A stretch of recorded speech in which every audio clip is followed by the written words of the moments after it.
राधे राधे। आप लोग कैसे हैं? आशा करते हैं कि आप लोग स्वस्थ होंगे, मस्त होंगे और अपने अच्छे अच्छे काम में बिल्कुल व्यस्त होंगे। तो मैं हूँ आपकी रंजना और स्वागत करती हूँ वैष्णवी देसी साग चैनल में।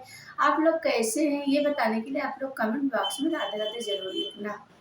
तो देखिए, आज इस टॉपिक पे वीडियो है कि ये जो एकादशी का रहस्य क्या है, एकादशी क्यों रही जाती है और एकादशी रहने से क्या फल मिलता है, क्या फल नहीं मिलता है, एकादशी रहने का कारण क्या है, किस लिए एकादशी रही जाती है। तो इसी टॉपिक पे है ये वीडियो और आप लोग वीडियो को फुल वॉच करके ज़रूर सुनना क्योंकि बहुत ही फलदायी वीडियो है एकादशी का रहस्य। और वीडियो अच्छी लगेगी तो आप लोग वीडियो को लाइक करिएगा, सब्सक्राइब करिएगा और आप लोग कमेंट करिएगा। कमेंट में आप लोग राधे राधे जरूर लिखिएगा। जो लोग चैनल पर नए हैं चैनल को सब्सक्राइब कर लें, बेल आइकन को जरूर प्रेस कर दें जिससे वीडियो की नोटिफिकेशन आप सबके पास सबसे पहले पहुँचे। तो चलिए चलते हैं कि एकादशी का रहस्य का क्या है। तो देखिए, एकादशी बहुत ही फलदायी व्रत है। ये सब व्रतों से, हर व्रत से ये श्रेष्ठ व्रत माना गया है। सब व्रत से श्रेष्ठ कहते हैं कि जो कोई मान लो वो मानता कर रहा है कि हमको 1 साल एकादशी रहना है, 1 साल रहना है और या तो हमको 5 साल रहना है या 3 साल रहना है, अपनी मन वांछित फल प्राप्त करने के लिए लोग रहते हैं और बहुत लोग हमेशा रहते हैं। क्योंकि देखिए, महीने में 2 एकादशी पड़ती है, महीने में 2 एकादशी पड़ती है तो 1 साल में 24 एकादशी होती हैं। और जो डबल महीना हो जाता है तो उसमें क्या होता है, जो खरमास लगता है डबल महीना रहता है तो जिसको मलमास बोलते हैं। तो मलमास हर तीसरे महीना तो जाके ये मतलब 26 एकादशी हो जाती है, नहीं तो 24 एकादशी हर तीसरे साल 26 एकादशी होती है, नहीं तो 24 एकादशी पड़ती है महीने में, शुक्ल पक्ष और कृष्ण पक्ष की एकादशी। तो ये एकादशी का बहुत बड़ा रहस्य है। और एकादशी कहते हैं कि रहने से बहुत ही फल मिलता है। भगवान शिव नारायण, हमारे विष्णु जी और माता लक्ष्मी जी बहुत ही प्रसन्न होती है एकादशी का व्रत करने से।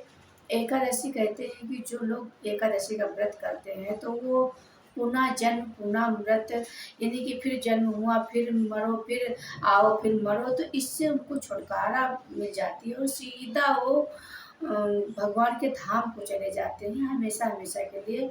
वो पुनः जन्म पुनः मृत्यु से छुटकारा पा जाते हैं। सबसे सर्वश्रेष्ठ श्रेष्ठ व्रत ये माना गया है एकादशी का। तो माना गया है कि एकादशी कब से शुरू हो रही है और एकादशी ये किस लिए रही गई है। तो देखिए, एक दैत्य था तो उसको वरदान मिला था। उसको वरदान मिला था कि उसको कोई मार नहीं सकता, ना कोई धरती का जो मानव जात है, न कोई धरती का मानव जात मार सकता था, न भगवान भगवान ब्रह्मा विष्णु महेश और जितने भी देवी देवता कोई मार नहीं सकता था। तो दैत्य बहुत ही वो अत्याचार फैलाए हुए था। वो सोचता था कि हमको कोई मार तो सकता नहीं था और हम तो अमर हैं, हमको कोई नहीं मार सकता। तो वो बहुत ही मतलब धरती पे बहुत ही अत्याचार मचाया हुआ था। काहो राक्षस, इतना दैत्य वो खतरनाक था कि वो बहुत ही अत्याचार, कितने जो धर्म पुरुष थे, जो साधु संत थे, कितने को मार मार के सब अत्याचार बहुत ही कर रहा था। तब मतलब धरती पे उथला पथल मचाया हुआ था। तो सारे वो विष्णु भगवान को पूरे धरती पे ऐसे मतलब दौड़ा दौड़ा के मारता रहा, दौड़ा दौड़ा के मारता रहा। उसको वरदान इस तरह से मिला। तो कई सालों तक उस दैत्य से और विष्णु भगवान से लड़ाई चलती रही, लड़ाई चलती रही। उसके बाद में विष्णु भगवान ने क्या किया, जहाँ बद्री धाम है, जहाँ बद्री धाम बोला जाता है उत्तराखंड में, उत्तराखंड में बद्री धाम है यानी बद्रीनाथ। तो वहाँ पे एक गुफा है। तो उस गुफा में जो भगवान हमारे विष्णु जी वहाँ मतलब वहाँ सो गए, मतलब वहाँ पर सो गए। और जब वहाँ पर वो सो गए तो वो दैत्य वहाँ पर भी गया। और जब वहाँ पे जब वो दैत्य गया तो वो दैत्य को ने उसको मतलब हमारे विष्णु जी को, हमारे भगवान को, विष्णु जी को वो दैत्य ने गदा से प्रहार किया। गदा से प्रहार किया तो जैसे ही गदा से प्रहार किया दैत्य ने, तो वैसे ही विष्णु जी के शरीर से एक सुंदर सी एक कन्या उत्पन्न हुई, देवी। सुंदर सी जब देवी प्रकट हुई तो देवी की एक ही आवाज़ से ऐसा स्वर, देवी की स्वर मतलब जबान से ऐसा स्वर निकला कि वो दैत्य तुरंत वहाँ पे भस्म हो गया, तुरंत वहीं पे वो खत्म हो गया, उसका शरीर का भी पता नहीं चला। तो भगवान विष्णु जी मुस्कुराए और बोले, देवी आप कौन हो? आप कौन हो और आपका रहस्य क्या है? हमको बताओ। तब देवी ने बताया कि भगवान, मैं आपकी एक दासी हूँ। देवी ने ये चीज़ बताया कि मैं आपकी एक दासी हूँ और मैं आपकी एक दासी रहकर मैं आपकी सेवा करना चाहती हूँ, एक दासी हूँ मैं। तो भगवान विष्णु बहुत प्रसन्न हुए और माता लक्ष्मी बहुत प्रसन्न हुई, क्योंकि माता लक्ष्मी का ही अवतार देवी हैं। तो जब उनके हृदय से निकला, उनके हृदय से देवी उत्पन्न हुई तो उनका अवतार हुआ। तो उसके बाद में जब माता ने कहा कि मैं एक दासी हूँ, मतलब एक दासी हूँ, तब विष्णु भगवान बहुत प्रसन्न हुए।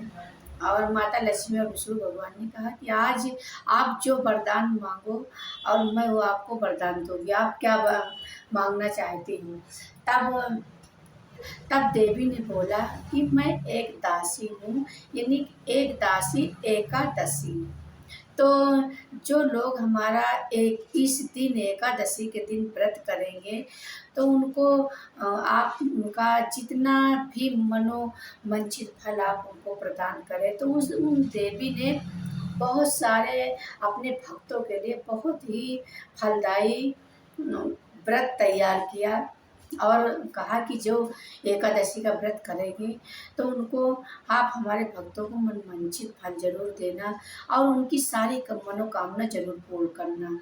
तो तब से ये एकादशी का व्रत मनाया जाता है। तो भगवान विष्णु जी ने कहा ठीक है, उन्होंने आशीर्वाद दिया कि आपको वरदान मिलेगा।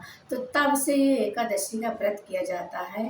तो ये भगवान कि विष्णु मतलब विष्णु जी के शरीर से ही ये उत्पन्न देवी हुई है और ये लक्ष्मी जी का ही स्वरूप है।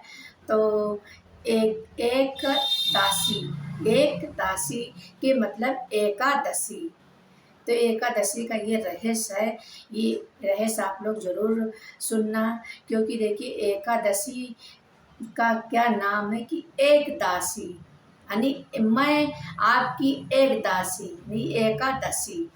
तो एकादशी का व्रत सब व्रत से श्रेष्ठ है, श्रेष्ठ माना गया है। और एकादशी देखिए 24 घंटे की भी होती है। शास्त्रों के हिसाब से तो पारण के एक दिन पहले, जिस दिन मान लो हमको जैसे कल व्रत रखना है एकादशी की दशमी के दिन, तो दशमी के दिन शास्त्रों के हिसाब से कहा गया है कि आप दिन में मान लो सब्जी रोटी खा लें, लेकिन शाम को हमको फल खाना है।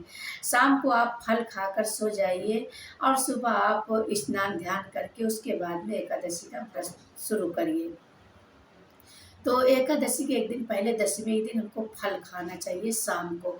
शाम को आपको मतलब अन्न नहीं खाना है, दाना नहीं खाना है और फल खाना है शाम को। लहसुन प्याज का एक दिन पहले ही त्याग देना है। और एक दिन में आप चावल मत खाइएगा, सब्जी रोटी खा लीजिए। उसके बाद में शाम को आपको फल लेना है। फिर आपको एकादशी के दिन आपको स्नान ध्यान करके आपको विष्णु भगवान और माता लक्ष्मी का विधिपूर्वक पूजा करना चाहिए और उनके ज़्यादा से ज़्यादा मंत्रों का जाप करना चाहिए। जो मंत्र आपको सरल लगे। ओम नमः जैसे आप ओम भगवते वासुदेवा नमो ओम भगवते वासुदेवा, नहीं श्रीमन जय श्रीमन नारायण जय श्रीमन नारायण, और नहीं तो श्री कृष्ण गोविंद हरे मुरारी हे नाथ नारायण वासुदेवा। तो ये सब मंत्रों का आप जाप कर सकते हैं। ज़्यादा से ज़्यादा आप मंत्रों का जाप करिए, और पूरे दिन आपको मतलब व्रत रहना है। तो जो लोग निर्जला रह सकते वो लोग निर्जला रहें, और जो लोग निर्जला नहीं रह सकते तो वो लोग शाम को फलाहार ले सकते हैं। तो ये व्रत का रहस्य। दूसरे दिन पारण में आपको जो एकादशी के दिन का है, दशमी के दिन तो आप सुबह खाना खाते ही है, शाम को फल लेना है। और जो एकादशी के दिन आप नहीं खाते हैं, आप भोजन नहीं करते हैं, तो जो एकादशी का मतलब वो मिलता भोजन रहता है, तो वो अपना हिस्से का भोजन आपको गाय को दान देना है। वही पारण के दिन कहते हैं कि आप एक खुराक भोजन आप गाय के लिए निकाल लीजिए। तो ये एकादशी का रहस्य है। तो उस दिन स्नान और दान का भी बहुत महत्व है, तो आप दान भी कर सकते हैं, ब्राह्मण को दे सकते हैं, मतलब कच्चा अनाज दे सकते हैं, दाल चावल आटा सब्जी जो कुछ आपके पास पर्याप्त आप दे सकते हैं, और गऊ को भी आप भोजन खिला के खुद खा सकते हैं। तो ये है एकादशी का रहस्य। और एकादशी सबको रहना चाहिए, क्योंकि एकादशी के बिना किसी का उद्धार नहीं होता। तो एकादशी का व्रत आप लोग ज़रूर करिएगा। और अगर वीडियो अच्छी लगेगी तो आप लोग वीडियो को ज़रूर लाइक करिएगा, शेयर करिएगा, कमेंट करिएगा, और कमेंट में राधे राधे ज़रूर लिखिएगा। जो लोग हमारे चैनल पे नए हैं, चैनल को सब्सक्राइब कर लें, बेल आइकन को ज़रूर प्रेस कर दें, जिससे वीडियो को नोटिफिकेशन आप सबके पास सबसे पहले पहुँचे। फिर मिलते हैं किसी अच्छी वीडियो के साथ, तब तक के लिए राधे राधे। जहाँ रहें आप लोग स्वस्थ रहें, सुरक्षित रहें।